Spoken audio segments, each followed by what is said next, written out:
اپنے آرام کو، اپنے کمفرٹ زون کو قربان کیا اگر حضور کی مرضی کے لیے، تو یہ ایمان ہے۔ اور اس کے بغیر میرے عزیزوں کوئی ایمان نہیں ہے۔ اسی کو میں کہہ رہا تھا، زندگی کا پورا دار و مدار اس بات پر ہے، وہ جو نہ تھے تو کچھ نہ تھا، اور وہ جو نہ ہو تو ہماری زندگی کا غرض ہے۔ میں نے ایک حدیث پڑھی، اس کے بعد سے پھر یہ سب چیزیں بھول گیا۔ حضرت ابو جندل کی بات میں کہہ رہا ہوں۔ کفار مکہ، مشرکین مکہ نے 6 سال تک قید میں رکھا، اور حضور ہجرت کر کے چلے بھی گئے۔ 6 سال کے بعد حضور تشریف لائے۔ کتنے سال ہو گئے؟ 12 سال ہو گئے۔ ایک بندہ قید میں ہے، اور اس کے بعد نبی پاک صلی اللہ علیہ وسلم حدیبیہ کے موقع پر مقام پر پہنچے، عمرہ کرنے کے لیے آئے، اور اس وقت مکہ کے کفار و مشرکین عمرہ کرنے نہیں دینا چاہتے۔ ایگریمنٹ ہوتا ہے، صلح حدیبیہ ہوتی ہے۔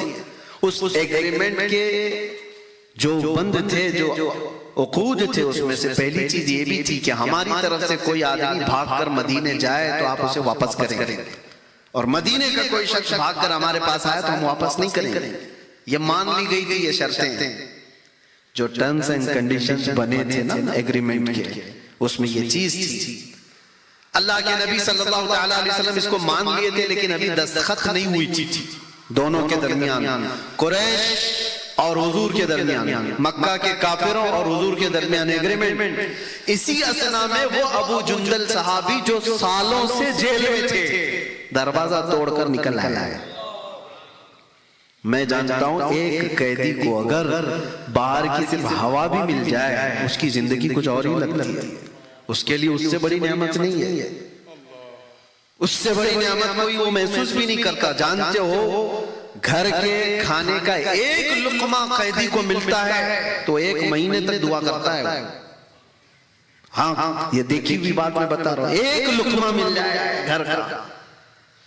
ایسے حالات میں اگر کوئی دروازہ توڑ کر جیل سے باہر آ گیا، اور 1400 کے قریب صحابہ حدیبیہ کے موقع پر وہاں موجود ہیں، سب میں آ کر مل گئے، زخم دکھا رہے اپنے پیٹھ کے، کافروں نے کتنا مارا، ظالموں نے کتنا مارا، اتنے سالوں سے قید میں، صحابہ نے گلے لگا لیے، آ گیا ہمارا بھائی ہمارے ہاتھ۔ سوچو اپنا بندہ جب کوئی اپنے پاس آ جائے اور قیدی بھی چھوٹ کر کے اپنوں میں چلے جائے تو وہ دنیا الگ ہو جاتی ہے۔ لیکن کافروں کو جیسی پتہ چلا کہ ہمارا ایک قیدی چھوٹ کر کے گیا ہے مسلمانوں کے پاس، تو آئے حضور صلی اللہ علیہ وسلم کے پاس کہنے لگے کہ ہمارا اور آپ کا جو ایگریمنٹ ہوا ہے، ہمارا کوئی بندہ بھاگ کر آپ کے پاس جائے گا تو آپ اس کو واپس کریں گے، تو اس ایگریمنٹ کے بیس پر آپ ہمارے قیدی کو واپس کیجیے، جو چھوٹ کر کے ہمارے پاس سے گیا ہے اس کو واپس کیجیے۔ حضور نے کہا کہاں ہے ابو جندل؟ صحابہ نے ان کو چھپا دیا، کہا نہیں کیسے دیں گے، ہمارا اپنا بھائی چھوٹ کے آیا ہے۔ اور وہ ابو جندل کہنے لگے کہ مجھے اتنا مارا گیا، اتنے سالوں سے میں ظلم سہ رہا ہوں، کیا مجھے واپس کیا جائے گا؟ حضور صلی اللہ علیہ وسلم نے صحابہ سے کہا کہ ابو جندل کو واپس کر دو۔ یہ کیسی بات تھی میرے عزیزوں، ظاہراً کسی کو لگے گا یہ کیسا انصاف ہے، لیکن وہ رحمت للعالمین ہے، وہ رحمت للعالمین ہے، کوئی کام رحمت کے بغیر تو نہیں کرتے۔ تو ابو جندل جب بلائے گئے تو وہ رونے لگے، صحابہ کو دکھا کر کے کہ مجھے واپس کیا جائے گا۔ صحابہ نے آ کر کے ریکویسٹ کی، یا رسول اللہ صلی اللہ علیہ وسلم ابھی سائن نہیں ہوئی ہے ایگریمنٹ میں، یہ اس سے پہلے کی بات ہے، سائن کے بعد ایگریمنٹ پہ عمل کیا جائے گا، ابھی تو ہم ان کو نہیں بھیجتے۔ مکہ کے کافر مشرک اس وقت جوش میں تھے، انہوں نے کہا اگر اس کو واپس نہیں کریں گے تو ہم ایگریمنٹ سائن بھی نہیں کریں گے، ہم کو وہ بندہ واپس چاہیے، ضد تھی۔ اللہ کے رسول صلی اللہ تعالی علیہ وسلم نے فرمایا کہ ابو جندل کو واپس بھیج دو۔ صحابہ نے ہو سکتا ہے اپنے دل پر پتھر رکھ کر کے اس چیز کو، حالات کو دیکھ کر کے محسوس کیا ہو، ابو جندل کو واپس کر دیا گیا۔